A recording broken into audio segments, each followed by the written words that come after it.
All right, welcome to The Explainer. Today, we're diving into the latest quarterly results from the biggest brewer on the planet, AB InBev. So, here's the central puzzle in their latest report, and it really tells a fascinating story. How can a company actually grow its revenue while selling less of its product? It sounds weird, right? But it's key to understanding the story of this global giant. Okay, let's get right into it. To understand what's going on, we have to look at two headline numbers that seem to completely contradict each other. First up, their total revenue. It grew by almost 1%. Now, your first thought might be, oh, they sold more beer. But nope, that's not what happened. Instead, they got really disciplined with their pricing, raising prices, especially on their premium brands. So they were making more money on each bottle they sold. But here's the twist. At the exact same time, the actual amount of beer and other drinks they sold, that dropped by almost 3%. So even though each sale was more profitable, there were just fewer sales overall. So what gives? Why the drop in volume? Well, the company pointed to two major culprits in really different parts of the world. Over in the Americas, it was basically just bad weather. We're talking colder temps, more rain, exactly when people would normally be outside, enjoying a beer. Meanwhile, in China, it was a totally different kind of storm. They had some internal struggles, trying to adapt to how consumers are changing their buying habits. And if you want a sense of just how big an impact that had, get this. The challenges in China alone caused a revenue drop of over 15% in that market for the quarter. That is a significant hit. But listen, it was not all bad news. Not by a long shot. Despite those headwinds, AB InBev had some absolutely massive successes, especially over in the United States. The absolute star of the show was Michelob Ultra. It has officially overtaken everybody to become the #1 selling beer brand by volume in the entire country. In a market that crowded, with so many people leaning into later options, that's a huge, huge win. And the growth isn't just coming from their beer sales anymore.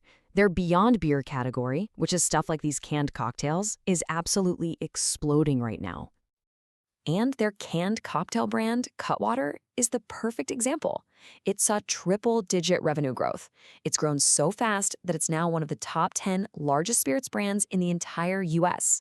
That is just a massive achievement. They also made this other really innovative move, announcing a global partnership with Netflix. The idea here is to connect their brands to a whole new social occasion, streaming your favorite show. It's a massive play to stay culturally relevant. So, after all of this mixed bag of wins and losses, the big question is, what did the company's leadership decide to do with their cash? The answer might surprise you. They announced a massive $6 billion share buyback. Now, this is a really powerful move. It basically signals this deep confidence in their own long-term value, even with some short-term bumps in the road. So what exactly is a share buyback? Well, it's pretty simple. It's basically a company investing in itself. They use their cash to buy their own stock off the market. That reduces the number of shares out there, which can push up the value of the ones that are left. It's a bold move that shows a ton of confidence.